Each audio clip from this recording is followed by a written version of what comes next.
नमस्कार. रत्नवार्ता संपादक संतोष सिंग चौहान. प्रथमतः आमच्यासोबत आहे खरोखरच अ, जे वंचित घटक शोषितसाठी जे काम करणारे आहे, कार्यरत आहे, त्यांच्या व्यथा आहे. तर सविस्तर आपण जाणून घेऊया. काय करतात, कशी चालवतात संस्था, काय वाटचाल आहे. तर सविस्तर आपण काय बोलणार आहे, काय विषय बोलणार आहे आपण, आपली माहिती. सर्वप्रथम आदरणीय संतोष सर आपले आणि संतोष वारपाटे मी धन्यवाद देतो, स्वागत करतो सर आपल्या स्नेहाच्या परिवारामध्ये. आपण आज आमचं हे जे कार्य आहे चाललेलं याची दखल घेत हे कार्य समाजापर्यंत पोहोचवण्यासाठी आपल्या माध्यमातून खरंच म्हणजे प्रयत्न करता आम्हाला सुद्धा ऊर्जित झाल्यासारखं वाटतं. मी सर्वांना नमस्कार करतो संतोष वारपाच्या माध्यमातून.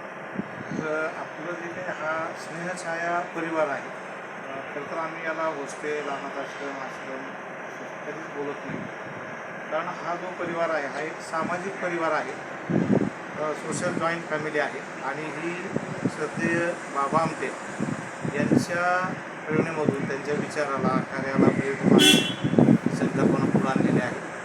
आज तिथं आपण जर पाहिलं तर इथं 30 मुलं वंचित, उपेक्षित, आदिवासी, काशी प्रांती असतील, ऊसतोड मजूर असतील, आत्महत्याग्रस्त शेतकरी असतील, एकल पालक मुलं असतील, आपल्याकडे इथं शिक्षण त्यांचं होतं, संगोपन होतं त्यांचं, पुनर्वसनाचं आपण काम करतो. तर आज 5 मे 2019ला आपण या संस्थेचं सुरुवात केली आणि नुकतंच काम परवा 5 तारखेला आपल्याला 7 वर्ष पूर्ण झालेली आहे.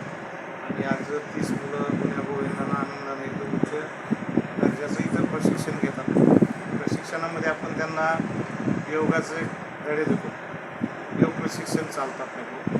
स्पोकन इंग्लिशसारखी आता काळाची गरज आहे, मुलांना त्याची भीती घालवतो आपण, मुलांना चांगलं बोलायला इंग्रजी शिकवतो. त्याबरोबर आपण काही मुलं फुटबॉल खेळायला क्लबला जातात, त्यानंतर त्यांना कम्प्युटरचे धडे या ठिकाणी दिले जातात, पूर्णतः अद्ययावत सगळं. आणि आज आपली मुलं बघतोय इथं गेम खेळत नाहीत, म्हणजे कम्प्युटरवर ती गेम बनवायचं काम करतात.